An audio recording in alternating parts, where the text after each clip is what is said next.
Agora, indo direto aos mitos mesopotâmicos, pelos textos encontrados em Eridu e outros sítios como Nippur, descobrimos que, de acordo com os antigos habitantes locais, 5 cidades foram fundadas antes do grande dilúvio que cobriu toda a Terra.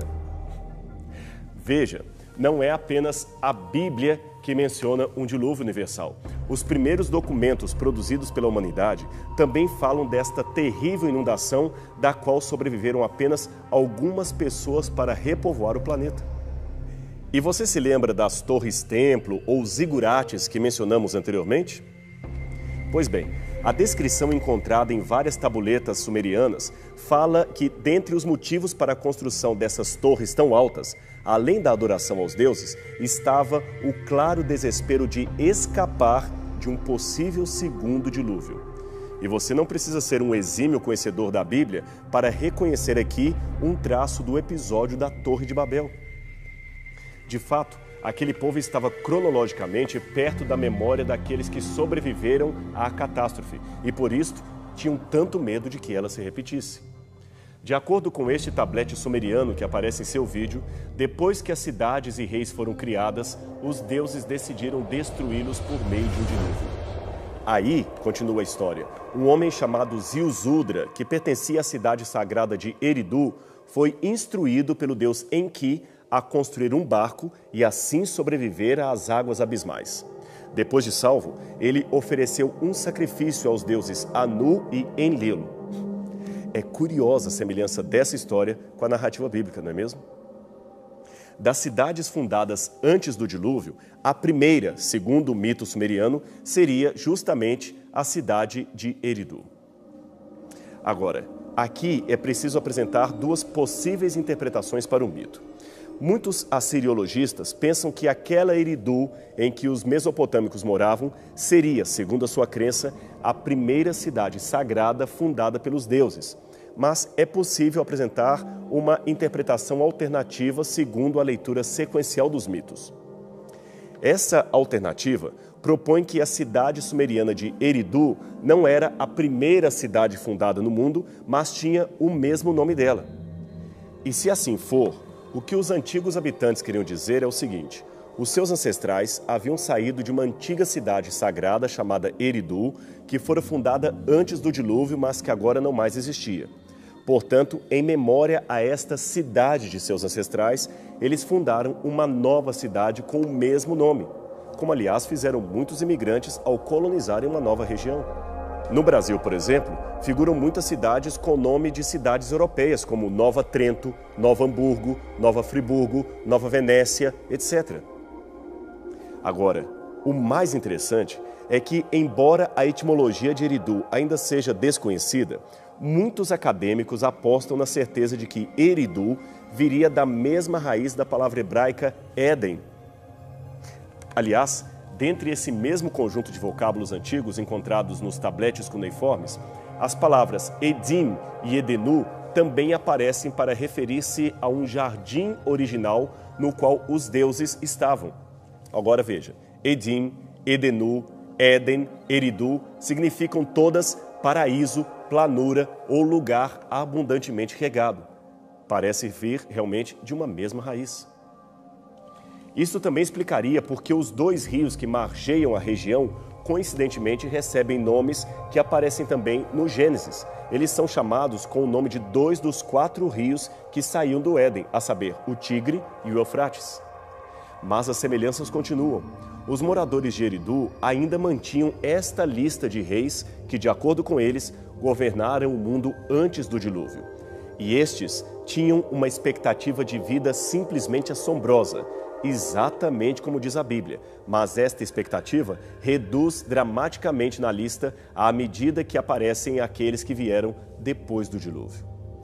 Eles também se referem aos pré-diluvianos como sendo Anunnakis, isto é, gigantes que povoavam a terra, e dentre eles havia um dos primeiros reis mencionados que tinha o nome de Adapa ou Adamu. Este fora um importante monarca de Eridu da época pré-diluviana e, a essa altura, você já deve ter percebido a incrível semelhança fonética entre Adapa ou Adamu e o nome hebraico Adam, que nós traduzimos em português por Adão. A sua tradição também afirma que a humanidade fora criada por Enki a partir do pó da terra e que ele soprou no primeiro boneco de barro humano o seu fôlego de vida, de modo que este se tornou um ser vivo. Mas os homens, e principalmente Ádapa, não foram criados imortais. Não, eles eram mortais em sua geração. E se você observar bem a sua Bíblia, vai perceber que Adão também não foi criado imortal, mas sim candidato à imortalidade mediante a obediência. E ele também foi criado do pó da terra e recebeu o fôlego de vida que o tornou alma vivente. De fato, as semelhanças entre esses mitos e o Gênesis são algo muito impressionante. Nessas imagens, você vê alguns tabletes cuneiformes seguidos de vários selos cilíndricos antigos e impressões de argila que contam e ilustram estas e outras histórias mesopotâmicas que mencionamos. Numa delas, Ádapa comparece perante os deuses para ser julgado, pois ele havia cometido uma falta. Ele então é questionado por um dos deuses sobre o fato de ter se recusado a comer o alimento proibido que lhe daria o conhecimento pleno e a vida eterna, tal qual a serpente também propôs ao casal adâmico na versão do Gênesis. Os sumerianos também tinham entre os seus muitos deuses a adoração de um ser que ora era figurado na forma de uma serpente com patas e asas, noutra forma como um dragão. A esse dragão ou serpente eles davam o nome de Nin-Gish-Zida, que quer dizer a senhora da árvore agradável. Ora, e que árvore agradável seria esta, senão a árvore do conhecimento do bem e do mal? Afinal de contas, se você ler Gênesis capítulo 3, verso 6, verá que ali a Bíblia descreve uma árvore proibida, mas como sendo ao mesmo tempo boa para se comer, agradável aos olhos e desejável para dar entendimento. Aqui nós temos uma taça volitiva encontrada em Lagash, perto da cidade de Ur. Ela traz 2 entalhes de Nin-Gish-Zida, figurada no primeiro momento como uma serpente comum e também como uma serpente alada mais à frente. E tem mais. Preste atenção em mais este mito encontrado na região. Ele fala da história de Nin-Urzag, a deusa da montanha sagrada. A história diz que ela criou um jardim e o chamou de Edenu. Viu a semelhança com Éden? Depois ela colocou o jardim na região de Dilman, o Oriente. Agora, se você olhar a Bíblia, o Éden também foi, de acordo com o Gênesis, plantado na banda do Oriente. Então, continua o relato, Nin-Urzag incumbiu Enki, o seu amado, de cuidar do jardim e dos animais. Mas ele se tornou curioso e o seu assistente Ádapa selecionou 7 plantas proibidas e ofereceu a ele. Enki ficou então doente e sentiu dores em sua costela. Curiosamente, costela é ti em sumeriano, que quer dizer tanto costela quanto vida. Outros deuses então convenceram Nin-Urzag a revelar a questão, e ela então criou Nin-Ti.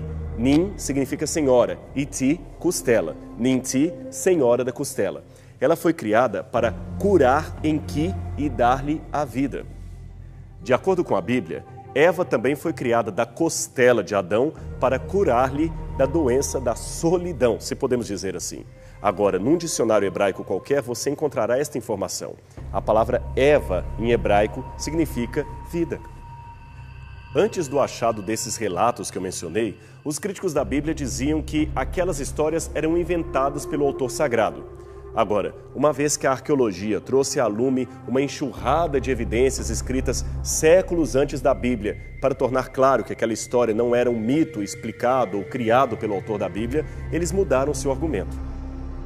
Hoje, eles dizem que a Bíblia plagiou tais relatos e os apresentou apenas numa roupagem judaica. Nesse caso, as escrituras seriam, segundo os críticos, apenas um reflexo cultural da antiga cultura mesopotâmica. Ora, é claro que existem incríveis semelhanças entre a Bíblia e estes textos mais antigos, como nós mostramos para vocês. Contudo, existem também diferenças marcantes entre esses relatos e a versão bíblica. Afinal de contas, embora todos possam estar ecoando uma tradição comum, o prisma de cada livro é essencialmente diferente um do outro. E isto, por si só, mostra que a Bíblia não pode ter se valido primariamente desses tabletes a fim de produzir a sua própria versão da história. Vejamos. Em primeiro lugar, é notório que o politeísmo é a coluna mestra do arrazoado desses autores mesopotâmicos, mas a Bíblia é clara em falar da devoção de um único Deus. Se o autor do Gênesis estivesse plagiando aqueles mitos da região, ele não começaria dizendo, no princípio criou Deus os céus e a terra, mas sim, no princípio criaram as divindades, o céu e a terra, diferentes deuses. Ou, melhor dizendo, ele nem mencionaria a terra como objeto de criação de Deus, pois, segundo os sumerianos, esta terra já existia junto com o universo bem antes do nascimento dos deuses.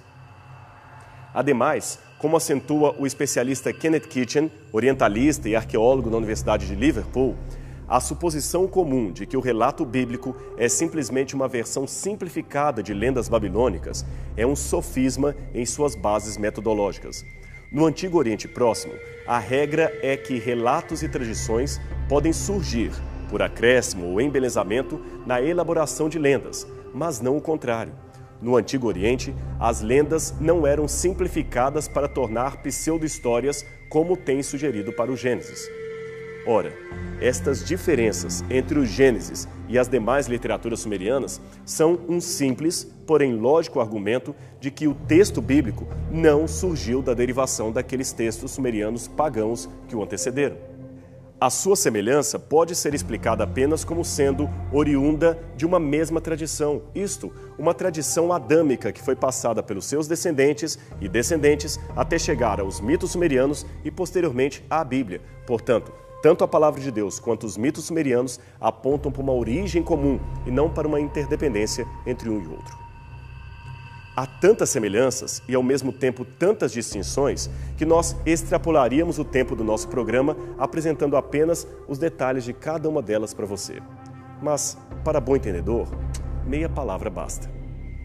Assim, esperamos que os exemplos dados possam ter demonstrado a você como a história do Gênesis, longe de ser um mito criado pelo autor da Bíblia, é o reflexo de uma história que realmente aconteceu e deixou a sua marca indelével na mente de todos aqueles povos, desde o começo da civilização humana.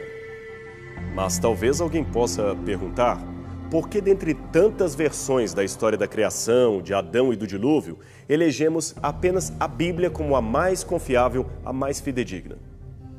Bem, poderemos argumentar com muitos pontos acerca da inspiração da Sagrada Escritura, mas, por enquanto, basta um elemento para fazer você pensar. É o seguinte: pergunte por aí quantas vidas já foram transformadas pela leitura dos mitos sumerianos ou babilônicos. Quem teve uma verdadeira experiência de conversão ou abandono de velhos hábitos escutando a história de Adapa ou o heroísmo de Ziusudra? Se houver hipoteticamente alguém que tenha sua vida transformada pela leitura dos mitos sumerianos, se houver, esta será uma pessoa rara. Agora, por outro lado, procure descobrir quantos já tiveram a sua vida mudada para melhor pelo simples fato de lerem a Bíblia e aceitarem a mensagem de salvação que ela apresenta. O número será realmente incalculável. A Bíblia Sagrada, portanto, é um livro que transforma vidas. E vida realmente transformada pelo poder salvador de Deus é um argumento que nem maior dos céticos poderá refutar.